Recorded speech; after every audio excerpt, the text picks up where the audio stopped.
안녕하십니까, 김대한입니다. 지난주에 펼쳐졌던 UFC 대회에서 보니컬 선수가 생애 첫 종합격투기 패배를 당했는데요. 그 경기를 돌아보도록 하겠습니다. 상대인 레이니어 더 리더 선수, 그 원 챔피언십에서 이미 챔피언을 두 체급에서 지냈었고, 타격이 깔끔하고 강하다기보다는 그래플링이 끈적끈적하고 수준이 높은 걸로 유명한 선수인데, 더 리더가 사이즈가 굉장히 큰 선수거든요. 이게 이 매치업에서 굉장히 큰 작용을 했다고 봐요. 보니컬이 키가 185에 리치가 191인데 더 리더는 키가 191에 리치는 2m가 넘습니다. 2m 1cm. 그리고 특이하게도 경기 전부터 더 리더는 미디어데이 때 기자분들의 질문에 대해서 답을 하면서 게임 플랜을 거의 공개하다시피 했어요. 클린치에서 결판 난다. 내가 유도 베이스라 클린치에서 센데 엘보우하고 니킥도 많이 칠 거다. 보니컬이 이제까지 맞아본 적이 별로 없어서 맞으면 힘들어하고 태클을 칠 거다. 그러면 그 다음에 프론트 헤드락 잡아서 거기서 원래도 잘하지만 거기서 끝내는 것도 훈련 많이 했다. 안목까지 안 갔다 뿐이지 거의 더 리더가 생각했던 대로 그대로 끌고 간 거죠. 더 리더 선수가 초반부터 압박 전략을 갖고 갔죠. 참 같은 행동을 해도 키가 큰 쪽이 했을 때 이점을 보는 경우들이 많아요. 이 압박 전략도 그래요. 보통 키 큰 사람 하면 밖으로 빠져서 리치 살려서 아웃파이팅 해라. 물론 그것도 나쁜 전략은 아니에요. 상대가 은간우 같은 사람이다. 그러면 무조건 붙을 수는 없겠죠. 근데 키 크고 긴 쪽이 밖으로 돌지만 않고 앞으로 들어오잖아요. 그러면 작은 쪽은 정말 답답합니다. 작은 쪽은 어찌 보면 큰 쪽에게 빨리 붙어야 해서 붙는 건데 큰 쪽은 작은 쪽에게 진짜 이건 괴롭히려고 붙을 수가 있거든요. 실제로 당해보면 굉장히 힘듭니다. 잽을 친 다음에 클린치로 위에서 아래로 덮듯이 하는 전략을 썼는데 키 작은 사람이 키 큰 상대에게 이렇게 덮으려고 하면 오히려 중심이 떠요. 덮으려고 하다가 날아갈 수가 있어요. 되치기에. 근데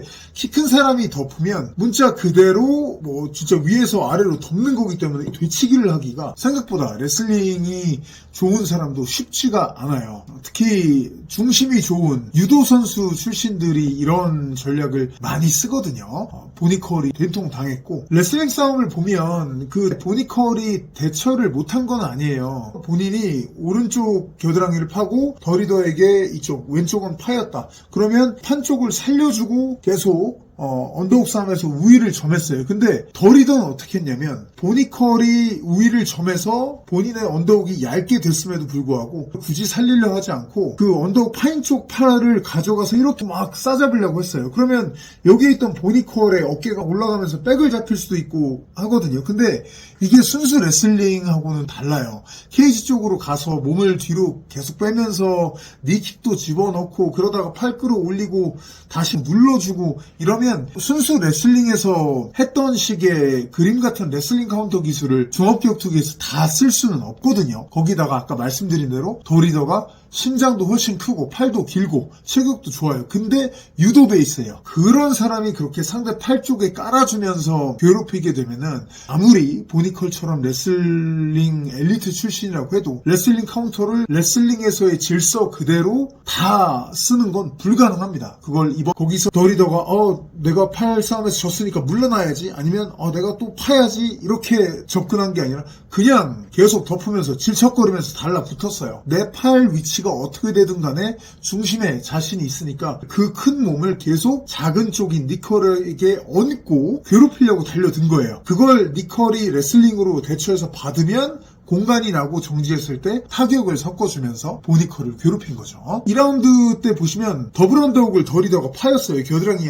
양쪽을 다 파였는데 이때도 더 리더가 붙습니다. 여기서 붙었다가 본인이 돌려서 기술 쓰고 이런 장면들이 나왔었죠. 더블 언더훅 포지션 하면 무조건 판 쪽이 유리한 것 같잖아요. 실력 차가 나면 당연히 그렇죠. 근데 레슬링 실력이 둘 다 있는 데다가 한쪽이 굉장히 크잖아요. 판 쪽이 기술 써서 넘기는 게 정말 어려워집니다. 이거는 종합격투기를 해보신 여러분들은 공감하실 거예요. 저는 그래서 만약에 제 선수가 키 크고 중심 좋은 상대하고 싸우잖아요. 그럼 더블 언더훅 파도 욕심 부리지 말라고 그러고 가능하면 그래서 흔들고 그립에 연연하지 말고 풀고 때려주는 거 하거나 엘보우 쳐주거나 아니면 내려가서 흔들고 다시 백 잡는 걸로 가라. 더블 언더훅에 절대 욕심 부리지 말라고 그래요. 그때 잘못하면 털리거든요. 더 리더가 그걸 너무 잘 알고 있었던 걸로 보입니다.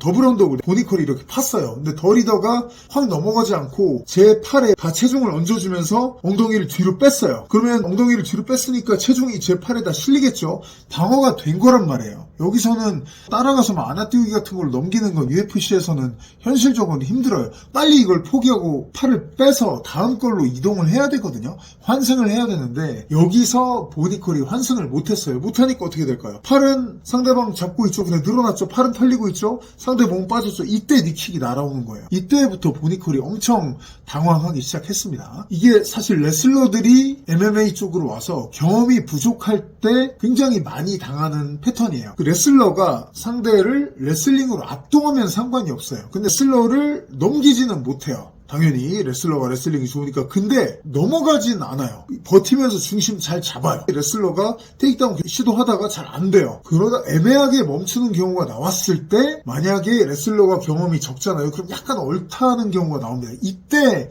상대가 경험이 많다면 니킥이나 엘보우로 상대를 괴롭히는 패턴들이 굉장히 많이 나옵니다. 헨리 세우도도 드미트리우스 존슨하고 1차전을 했을 때 보면 이렇게 정말 많이 당했어요. 니킥에 당했었죠. 나중에 보면 헨리 세우도도 다른 사람이 됐죠. 완전 다른 사람으로 변모해서 나왔었거든요. 하지만 그 전에 약간 종합격투기 경험이 적었을 때 세우도는 보니컬이 했던 실수와 거의 좀 일맥상통하는 실수들을 했었거든요. 그래플링 상황에서도 좀 깔려있는 모습이 나오긴 했는데 길로틴 촉 실패한 다음에. 근데 1라운드에 깔려있는 상황에서 바로 스크램블을 못한 것은 이 더 리더 선수가 안목 상황에서 워낙 기술이 많다는 걸 잘 알고 있었을 거예요. 보니컬이. 그러다 보니까 스크램블을 막 하는 게 아니라 가스나 아나콘다나 길로틴 같은 게 오면은 골치 아프니까 신중하게 기회를 봤던 것 같아요. 스크램블 능력이 없다기보다는. 결국은 일어나기도 했었잖아요. 보니컬이 과거에 주짓수 클래스를 단 3차례 3회 듣고 주짓수 시합에 나간 적이 있는데 그때 상대가 노기 주짓수의 제왕인 고든 라이언이었어요. 고든 라이언이 결국 이기긴 했는데 무려 13분 동안 보니컬을 제압하지 못했었거든요. 그런 걸 따져봤을 때 보니컬은 그라운드에 가서는 셉니다. 의외로. 진짜 문제는 뭐냐면 보니컬이 레슬링에 대해서 자부심 드러내고 치마이프 레슬링에 대해서 막 얘기하기도 하고 얘기를 많이 하는데 제가 보기엔 타격이나 주짓수보다 오히려 본인이 가장 자부심을 갖고 있는 레슬링 파트가 제 눈에는 제일 문제라고 보입니다. 일단 종합격투기에서 중요한 클린치에서의 손싸움, 이게 너무 약하다는 것은 이번 경기를 통해서 완전히 드러났는데 그러면 태클이라도 세야 되는데 과연 태클이 센지 솔직히 모르겠어요. 보니컬이 레슬러 출신의 종합격투가로서 종합격투기 케이지 안에서 쓰는 레슬링의 주무기는 무엇인지 아직 저는 확실히 모르겠어요. 레슬러 출신인데 테이크다운이 과연 뭐냐는 게 가장 큰 문제로 보입니다. GSP처럼 타격 잘 깔아주고 풋워크 해주면서 속여준 다음에 타이밍 태클을 예술적으로 먹을 것이냐, 아니면 하빕이나 치마에프처럼 태클의 스피드 파워 다 좋은데 거기다 체인 레슬링까지 아주 좋든가, 브록 레스너처럼 태클의 파워 자체가 넘사든가, 아니면 케인 벨라스케즈나 메랍처럼 체력으로 그냥 밀어붙여서 상대를 질리게 만들든가. 근데 이제까지 보니컬이 보여준 테이크다운들은 애매한 상황에서 받아 넘기거나 기회를 하나 포착해가지고 넘기는 게 대부분이었거든요. 이건 거의 둘 중 하나로 귀결이 됩니다. 본인이 체력에 자신이 없거나 아니면 레슬링 자체는 좋아도 종합격투기 상황에서 오프닝이 잘 안 보이는 거예요. 언제 써야 되는지 잘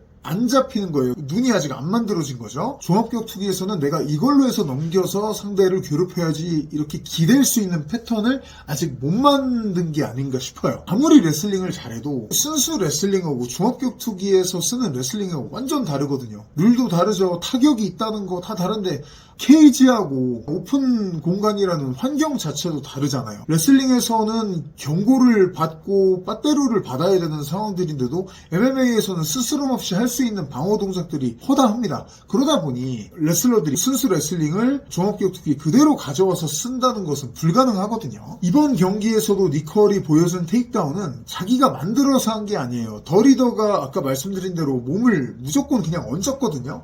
더 리더가 몸을 얹으니까 더 리더를 후리기로 흔든 다음에 키가 크니까 한 번엔 안 넘어갔어요. 그때 다리 하나 중심 남아있는 거 톡 쳐서 넘긴 거예요. 하빕이나 치마에프가 메랍이 쳐서 만든 것처럼 자기가 만들어서 한 게 아니라 상대방 거를 받아먹는 되치기에 가까웠거든요. 메랍은 일단 라이트 치고 머리 안쪽으로 넣으면서 싱글렉 잡아서 거기서 이것저것 시작하려고 그러죠. 치마에프는 일단 기회 보이면은 무릎 꿇고 낮게 슈팅 쳐서 빡 태클 세게 쳐서 넘기든가 백잡던가. 벨랄 모하마드 같은 경우 이번 주에 시합을 합니다만 케이지로 최대한 몬 다음에 주먹으로 상대방 가드를 최대한 올려놓고 티 안 나게 가까이 접근해서 최대한 가까운 거리에서 태클 쳐서 뒤쪽으로 손을 딱 싸잡는 거를 주 무기로 합니다. 관점에서 봤을 때 레슬러로서의 보니컬의 주무기는, 케이지 안에서의 주무기는 뭐냐는 게 의문이 저는 보면서 남아요. 보니컬이 사실 ATT의 지부를 만들어서 훈련을 하고 있는데 본인의 모교인 펜실베이니아 주립대에 대한 애정이 너무 큰 나머지 모교 10분 거리에 체육관을 또 작게 하나 따로 지었어요. 거기서 코치들을 다 불러가지고 매일 아침 거기서 MMA 훈련하고 오후에 그 펜스테이트 레슬링팀 훈련에 참여하곤 한다고 해요. 근데 이게 중점이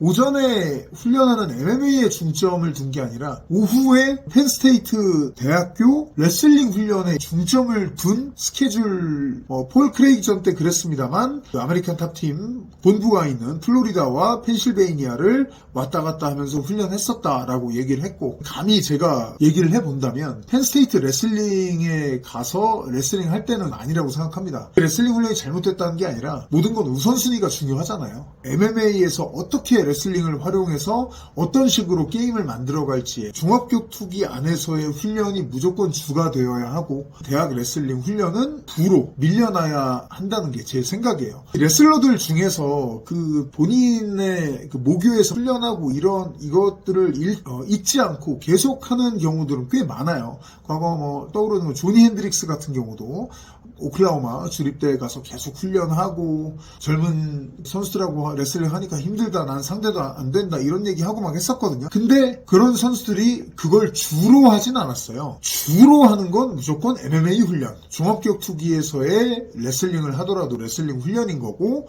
그런 것들은 일주일에 한 번이면 한 번, 두 번이면 두 번 이런 식으로 엑스트라로 활용을 했었거든요. 최근에 김동현 관장님의 유튜브에 나온 걸로 알고 있는데 로버트 드라이스데일이라는 세계 최고의 주짓대로 중 한 명으로 UFC에서도 활약을 했었는데 약물복용 이런 게 걸리기도 했었죠.